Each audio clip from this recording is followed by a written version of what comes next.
Dr. Cornelia Wall, Dr. Axel Besch, and students of the facility, and students and faculty. Thank you for having me here. It's an honor. America was the lone superpower. We built a relationship with them, we built a partnership with them.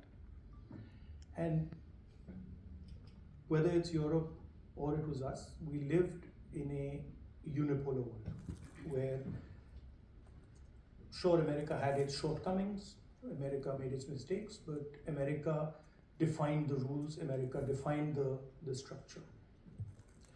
And for the first time, that hegemony is being challenged, and it's being challenged effectively. So what we are seeing is a dramatic reduction in American power,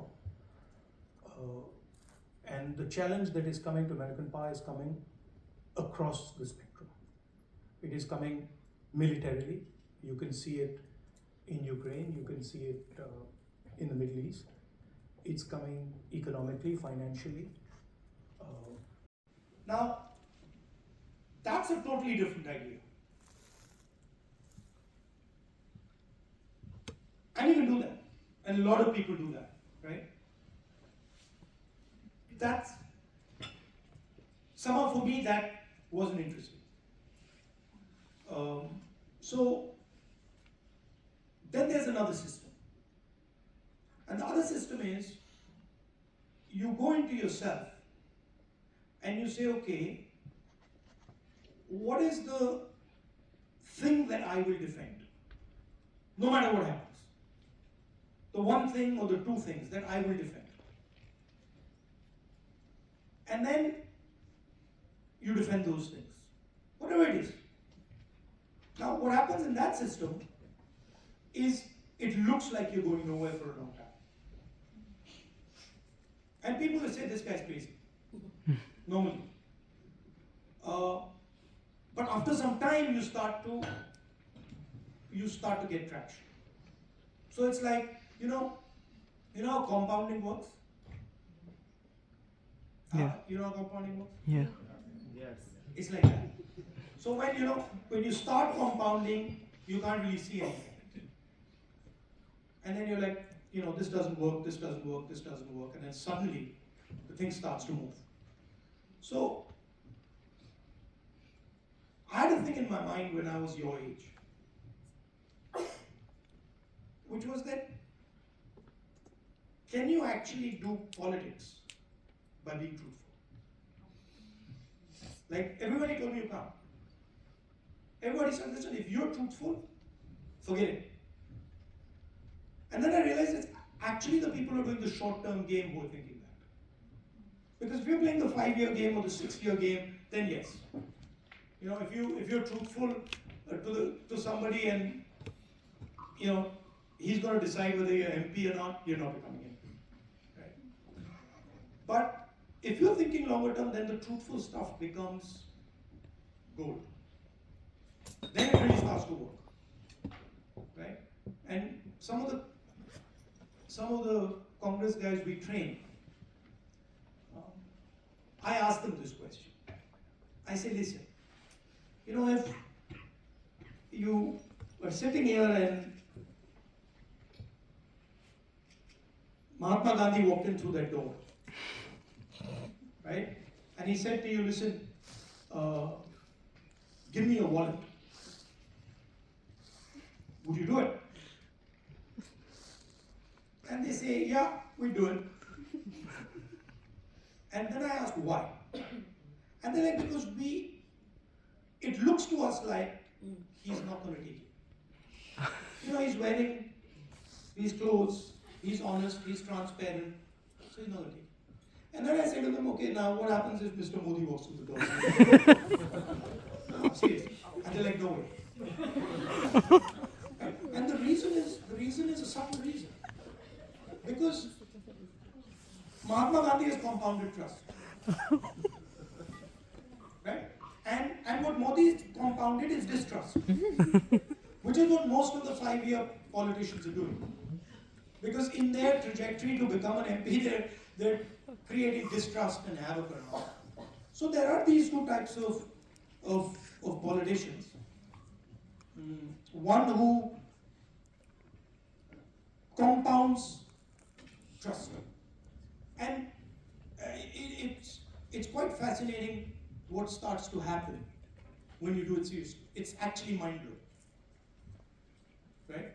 It takes a long time, and people think you're crazy. People really think this guy is nuts. But after some time, the thing starts to work.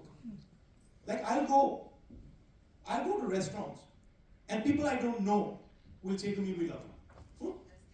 Just like that. Right? And I discovered this. I'm still answering your question, by the way. And I discovered this, which is that I used to start the thing as a politician, or maybe when you're doing public policy. You enter the room and you say, "I know what has to be done." Obvious in a place like Ukraine, where it's just literally killing each other. And it's subtle. There is a democratic impulse, but you have to frame the democratic impulse in the larger forces. There is an existential battle that the United States is fighting. Please understand that. Okay? And the Chinese believe that they're the next superpower. And so we are moving from a unipolar world to something else. That is for sure. The unipolar thing is over.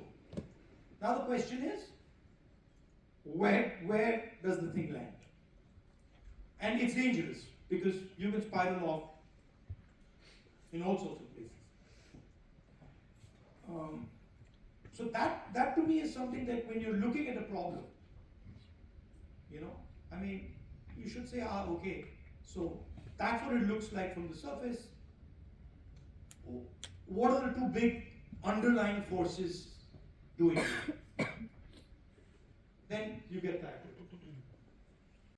You know what I mean? Where I'm listening to you and then I'm saying, yeah, okay, she's wearing a red shirt and all that. That's not listening. Listening is silence in your mind when the other person is talking. That you're looking and you're silent and there's nothing going on. And you're looking at what they're saying, you're looking at the way they're expressing themselves, you're looking at the tightness in their body, you're looking at that. So you're trying to make as deep a connection with the person as you possibly can. And you're giving them the stage. Fully. And you're not trying to bounce around on the stage next to them. So that's the first thing. The second thing which completely blew my mind was we were walking on the yatra. And I saw this guy trying to come in. There was a huge crowd there. We used to walk in the morning, and there was a huge crowd, and this guy was trying to come in. And the cops were stopping him. So they stopped him. First, he tried to come in, they stopped him, they hit him. And I looked and I was like, I told the guy who was walking with me, he's trying to talk to us, go and try and get him inside. It was a big crowd. Anyway, by the time he arrived there, the guy had gone. And then again, a few hours later, I saw him on this side, same thing, and he had gone.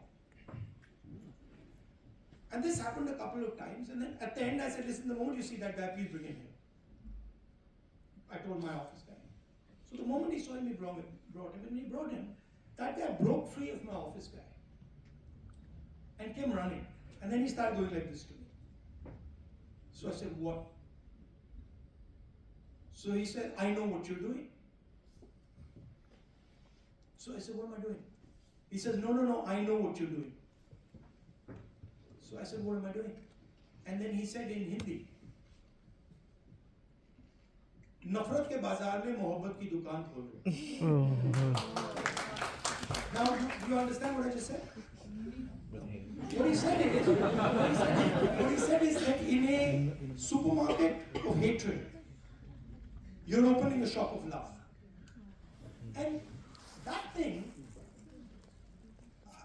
I went and gave a speech after that. And And I said, I said that line. And that line went like a earthquake. Yeah. It just literally went like an earthquake across the country.